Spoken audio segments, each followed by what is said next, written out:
and I'm going to hand over to Kath to bring us to a close. Wow, thank you very much, Lou, and everyone who's been in front and behind the scenes in making this happen.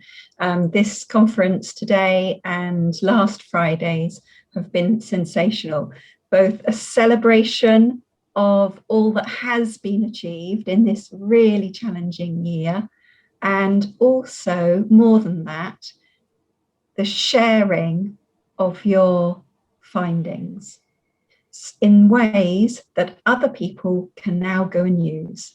That is it. I'm so excited about that. That was the vision. That was the aim all the way along. Lessons learned that people right across FE can pick up and run with. And I've got a few observations just to round off the day. Your take of the day, of course, will be personal to you, but this is just something that I've picked up today from strand 1, the strand I've been in today. So some key points I've taken from across the presentations I've seen are the importance of familiarity of teachers and students with whatever it is that's being introduced that's new. So that time to get familiar with something, a new technology or a new approach, a new way of working, and also linked to that, making things really explicit, transparent to learners. And this is interesting because it's not only learner voice related, as in asking and listening to learner feedback, but it's taking learner voice a level further in terms of them really contributing to and understanding and getting ownership of their own learning. So, for example, we saw it in sharing and discussing self-assessments, as in the QLA that East Kent College were using. There were many other examples, or in how the brain works that Paloma was just talking about there. Educating the learner in how the brain works, or educating the learner in how the exams are marked, educating the learner in how well they are doing on the assessment and where their gaps are. That's been a real theme of today. And, you know, that's come across really strongly to me. It almost goes without saying, but I'm going to state the obvious here. Blended and digital learning has clearly come on in leaps and bounds. I'm just going to acknowledge that. Wow. I mean, just massive improvements. Not just in implementing anything, you know, we were also scrabbling a bit in September to implement something, last September to implement something, but the really considered choice, selection, whilst acknowledging very strongly through the research evidence we've collected this year that the teacher matters more than the software platform. Never forgetting that. You know, the communications time for professional development, the confidence building in that teacher, their knowledge of the software and how to use it effectively, that is mattering more. So planning in the onboarding, if you like, of teachers for putting in new software, but huge leaps and bounds in the effective use of software within college, but also there's now much more of a body of knowledge across FE very clearly into what works, what digital works. Wonderful. That is a good thing that has clearly come out of COVID. I want to mention gap filling as well, because that's come up several times. So going right back to Key Stage 1, as in the Gateshead presentation, for example, and teachers also feeling that they have permission or they're able to no longer attempt to do the full curriculum and can focus in on specific areas. So that feels like a movement. It feels like a real development across the sector, no longer trying to deliver the entire curriculum, but selecting depending on where those gaps are particularly. And I know that gap filling is going to be a strong theme in next year's action research as well. And I cannot finish with a bit of a few insights into the process of the research. I'm a research methodology person. I'm not actually a maths person at all, as many of you know.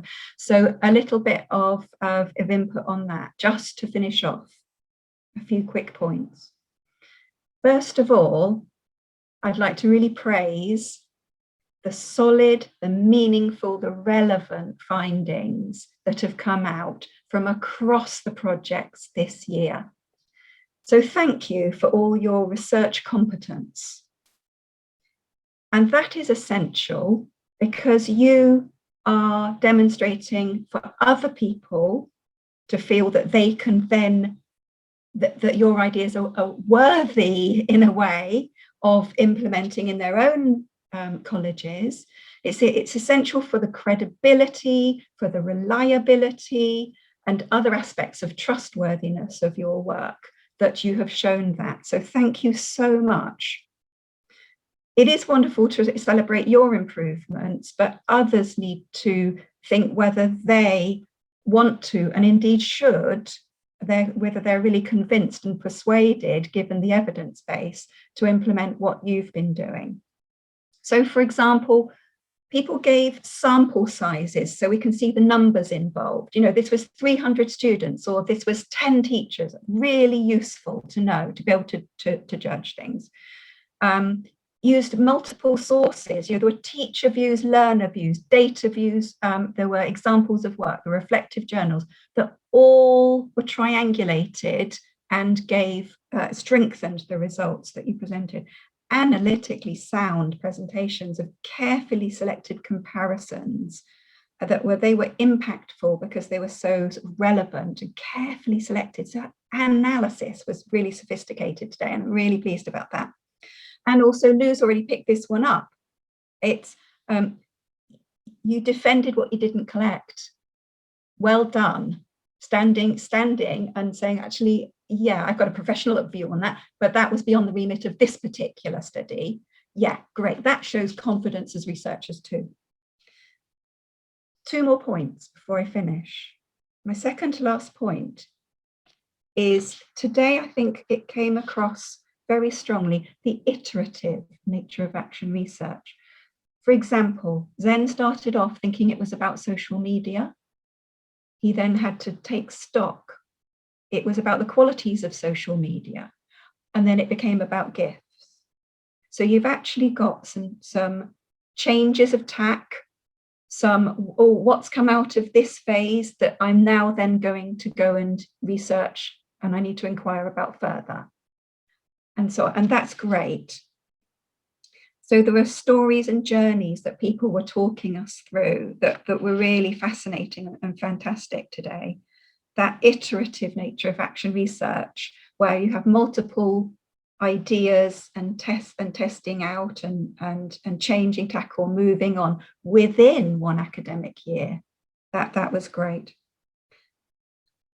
And my last point, a lot of presentations today included things that they wanted to continue in researching in future. And that's wonderful. I mean, that's music to my ears as a career-long, FE, mostly an FE researcher. Wonderful, But be brave, people. Sometimes it's time to say, we've kind of cracked that one. We've worked on that for quite a while now. We may need to keep tweaking bits or rolling it out, but actually maybe it's time to move on to research a fresh area, a new topic, yeah? So my final point is really be brave with your research. If you are someone who's presented today, I'm hugely impressed. Well done, everybody, and huge thanks.